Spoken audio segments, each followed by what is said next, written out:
the drop of a hat. Alan Mendoza joins us, director of the Henry Jackson Society, a think tank supporting the spread of liberal democracy. It's kind of harder and harder to do, isn't it, to support the spread of liberal democracy when in other places we go in sort of the other direction? Well, in general terms, you're correct, of course. It is becoming more difficult to promote freedom, promote liberal democracy around the world. There's been a conflagration of issues that have led to that happening. In our own societies, we seem tired of doing that. The US, which was the most enthusiastic until of late, has changed its tune somewhat as well. And as a result, you've seen the annual index of freedom that an organisation called Freedom House puts out. Year on year, we're seeing a decline in freedom around the world. As always, if you don't promote these things aggressively, then you start to get a decline in standards. But the issue is, as we often find, where somebody is unseated, more recently, classically in the Middle East, and then we get a form of democracy, and then the people don't play ball and then elect somebody we don't particularly like. Well, that's part of democracy. So you might say it's alive and kicking in the United States. They happen to have elected somebody which the rest of us in our wisdom don't think was the greatest idea. That's democracy, isn't it? Well, there's a difference between the Middle East, where you don't have a history of democracy, and you can't simply create democracy overnight. I mean, look, a voting process is a process, an election is a process.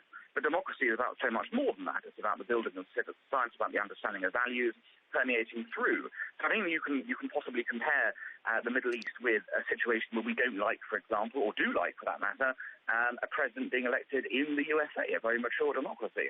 The same would be true, I dare say, were Jeremy Corbyn elected in the UK. Many people around the world would find that to be quite a shocking thing. It doesn't call into question our democracy, though, by us having done that. Well, I found myself worrying what the effect would be if he came over sooner or later. There was, I was just thinking, where's near Nine Elms, Battersea Park, 1 million people gathered in there protesting. What if the president just totally gets the hump with the UK full stop? No good would come of that, and he's quite capable of doing that, isn't he? Are you asking me? Well, I'm asking both of you. Let's ask Christopher. You go first. Well, there is a precedent, and that's George W. Bush's visit as President of the United States in 2003, very soon after the start of the Iraq War and the very, very large demonstrations against that war. There were enormous concerns about what would happen if the president came. He, unlike Donald Trump, didn't particularly care about demonstrators, and he had a very much of a helicopter police-protected visit in which he saw very few of the nation's subjects and really was able to escape from demonstrations. Now, so there is a precedent for handling that kind of presidential visit. The big difference between Bush and Trump is that Bush shook it off without any particular concern, and he certainly didn't get the hump about the United Kingdom. But Donald Trump's incredibly fragile ego and his narcissistic personality would make a state visit a difficult, really difficult enterprise. Because, for example, I couldn't see him driving down the mall, sitting in an open carriage with Her Majesty the Queen or with the Prince of Wales. I just don't think that would happen because the police would not be able, I suspect, to control the crowds. I'd make a bet with you, Adrian, which is I don't think he'll come to the United Kingdom. Certainly during his first term, because it is just too problematic a visit. And you've got to take your hat off to the French president who managed to sneak him in on Bastille Day last year and have a successful visit without any demonstrations against him. How on earth did he manage to sneak him in? Somebody must have taken the president's phone off him to stop him tweeting, to alerting everybody that was going to happen.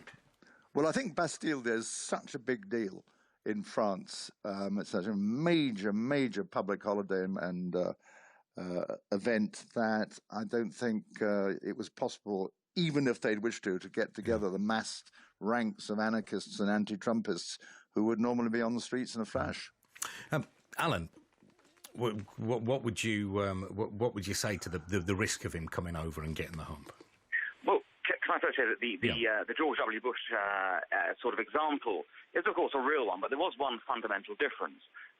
Bush was turning up to a country that was a staunch ally that had marched in lockstep with him on the Iraq War. If there was one person in the world George W. Bush could rely on for support at that moment in time, it was Tony Blair. Now, there's a different situation here right now. The British government has been lukewarm towards President Trump. It's tried to be friendly, but in a sort of a very restrictive manner. So it's one thing if the president comes knowing he's got a warm reception from the Prime Minister and the government of the day, and a genuinely warm one where they're marching in lockstep. There's quite another where he thinks he's just being humoured by the British government, which needs him for various reasons. And as a result, he faces public opprobrium, but also official distaste as well. I would be pretty uncomfortable if I was a president in that condition, let alone Donald Trump, with all the much publicised issues around his own view of himself in that way. So, yes, there is a risk, of course, were he to come, but it's also, I do feel it's a potential self-inflicted wound on our part. The French, even the French anarchists, etc., the French state understands full well the need sometimes to embrace such people who they might not like and bring them on board, because they recognise that it's in France's national interest to do so. That trip going to Paris will have absolutely endeared Macron and his sort of administration to President Trump.